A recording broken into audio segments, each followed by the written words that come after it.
भारत का एक ऐसा हिस्सा जिसे हम भूल जाते हैं, जहाँ ज़मीन के नीचे सोना है और ऊपर बारूद। यहाँ के जंगलों में सिर्फ प्रकृति नहीं, पुरानी दर्द भरी कहानियाँ भी मिलती हैं। और ये है भारत का नॉर्थ ईस्ट, जहाँ शांति कभी पूरी तरह आई ही नहीं। लेकिन आज भी 2025 में, क्योंकि आप यहाँ पे इंडिया के इस साइड बैठे हो, लेकिन जो उठती हुई चिंगारियाँ हैं वहाँ पे, और किस हिसाब से ये सारी चीज़ें आपकी स्टार्ट हुई थी, इसके बारे में पूरा समझते हैं। कॉन्फ्लिक्ट है क्या पूरा, और ये कैसे जख्म आपके हर रोज़ ताज़ा हो जाते हैं। तो ब्रिटिशर्स के जाने के बाद भारत ने आज़ादी का जश्न मनाया, लेकिन नॉर्थ ईस्ट में कन्फ्यूज़न छा गया।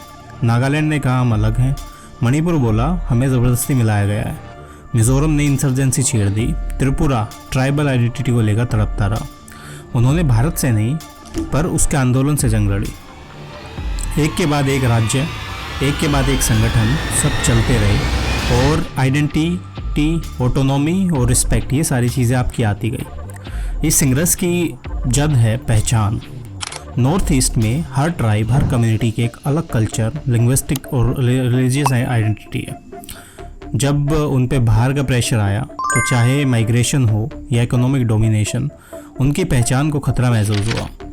लैंड का इशू भी एक मेजर ट्रिगर है इन लोगों के लिए। आसाम में इलीगल माइग्रेंट्स ने टेंशन को फ्यूल दिया है, और मणिपुर में मैती वर्सेस कुकी कॉन्फ्लिक्ट, ये सिर्फ एथनिक नहीं है, ज़मीन का भी सवाल है। क्योंकि कुकी और नागा लोग हिल्स में रहते हैं, और जिसे प्रोटेक्ट करता है scheduled tribe status. Meitei plains में रहते हैं, पर जब उन्होंने इस एससी स्टेटस को मांगना चाहा तो आग भड़क उठी, और इसी से आपकी मणिपुर हिंसा और बाकी चीज़ें हुई। अब जो रोल क्या है गवर्नमेंट का और मिलिट्री का इसमें, सरकार ने शांति लाने के लिए कई सारे स्टेप्स उठाए, जिसमें आपका पीस एकॉर्ड्स हैं, स्टेटहुड्स हैं, डेवलपमेंट है, पैकेजेस हैं, पर वो सब टेम्परेरी रिलीफ थे इन लोगों के लिए। क्योंकि असल मसला है ट्रस्ट डेफिसिट का, जो कभी एड्रेस ही नहीं हुआ। आसपा, arm forces special power act, ने गुस्सा और बढ़ाया। गांव के लोग कहते हैं कि हमें अपने ही देश में आर्मी से डर लगता है, क्योंकि कुछ लोग यहाँ पे डायलॉग सक्सेसफुल करते हैं कि मिज़ो अकॉर्ड ने शांति दी है। ये चीज़ आप बोल सकते हो, लेकिन नागालैंड पीस टॉक्स 25 साल से चल रही है, और रेजोल्यूशन अभी पेंडिंग है इस चीज़ का।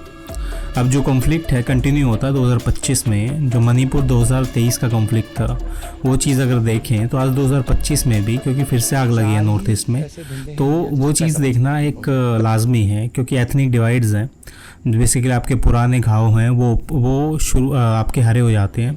जैसे मैत्री और कुकी कॉन्फ्लिक्ट है आपका। पॉलिटिक्स है, लोकल और नेशनल लोग वोट बैंक के लिए आइडेंटिटीज़ को वेपन बनाते हैं।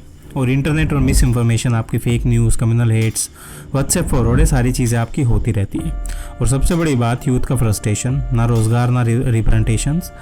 जब यंग लोग सिस्टम पे अपना फ्यूचर नहीं देखते, तो सिस्टम के खिलाफ हो जाते हैं। तो ये चीज़ बेसिकली आपकी देखने को मिलती है।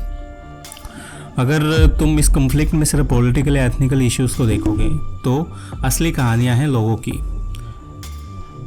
कुछ लोग वापस ही नहीं आ पाए वहाँ से, कभी भी काम करने गए थे या बाकी चीज़ें थी, तो यही आपका चलता रहा। जो नॉर्थ ईस्ट का एक कॉन्फ्लिक्ट जोन है, और ये कल्चरल गवर्नमेंट भी है।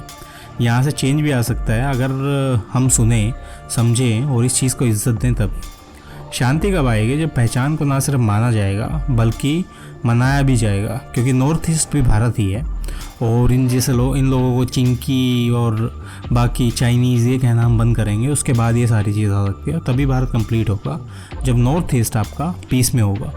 तो यही काफ़ी सारे सरकारें करती गई हैं आज तक, लेकिन कुछ कर नहीं पाए लोग, और यही एक रीज़न है जिसकी वजह से लोग आज के टाइम पे भी मर रहे हैं वहाँ पे। देखते हैं कब तक हो पाता है। हिस्ट्री वीडियोज़ और बाकी यूपीएससी कंटेंट के लिए आप फॉलो कर सकते हैं चैनल को। मिलते हैं नेक्स्ट वीडियो में।